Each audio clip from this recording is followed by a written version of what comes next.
We've been getting a lot of cool information, especially from Phil Spencer lately, as he's been making the rounds, doing a lot of interviews, getting ready for the Game Awards.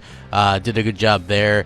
Just in general, just kind of making the rounds with the different, media outlets and things like that. And I think that's really cool because, there was one in particular interview that he did that I thought was really great, and then it was a really great response from that article as well that I think a lot of people are going to be incredibly excited about, especially if you're an Xbox fan, right? So it says, Xbox boss Phil Spencer made gaming matter to Microsoft. Obviously, Phil Spencer has been throwing around Microsoft's money a lot lately, number of acquisitions to shore up the first-party development, and he explained that he earned that right because Microsoft's executive team is more interested in gaming right now than ever before. This is what I've been saying, right? They had a budget, they were severely hampered, and now they have less constraints on them, and they actually believe in them. He was talking about some of the stuff that he said Microsoft's gaming division generated more than $10 billion in revenue for the first time during its fiscal year. Gaming ended that 12-month period as a 9.4% of Microsoft's total revenue, and surpassing the threshold turned some heads inside Microsoft. So they're actually making more money than they expected. It's really cool stuff. So attention means money. Of course, Microsoft has had a gaming division since Xbox debuted in 2001, but it operated in something of its own silo until Spencer joined Microsoft chief executive Satya Nadella's executive team in 2017. Quickly after getting that promotion, Spencer began flexing his muscles as leader of the core pillar of Microsoft's business. He said, "We've acquired and started 7 new first-party studios in the last year. We obviously don't do that without tremendous support from Satya and Amy Hood.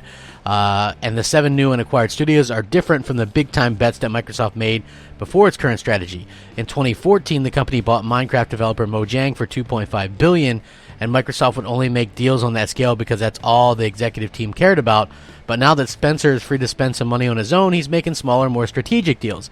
He said, "We understand content is a critical component of what we're trying to build, and the support from the community has been tremendous."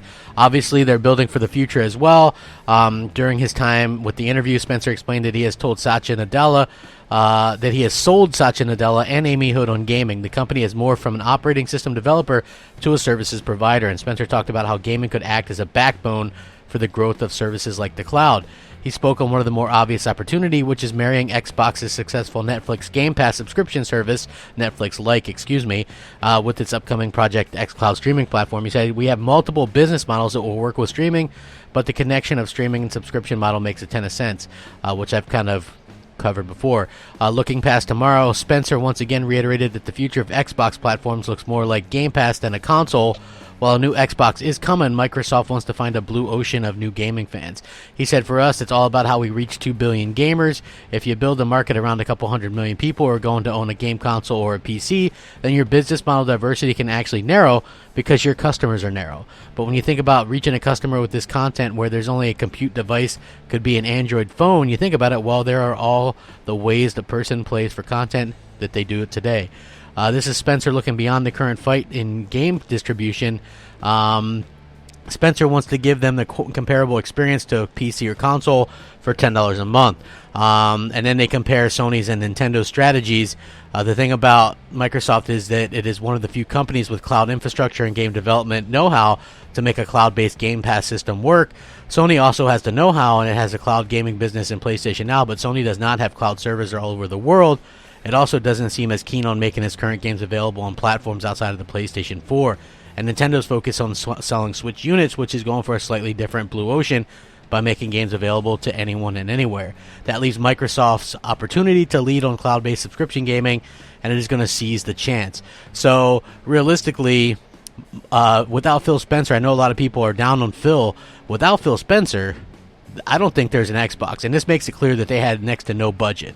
So I think that that's incredible that they've been able to sort of change the focus and the mindset at Microsoft to really make them believe in gaming for the first time really ever.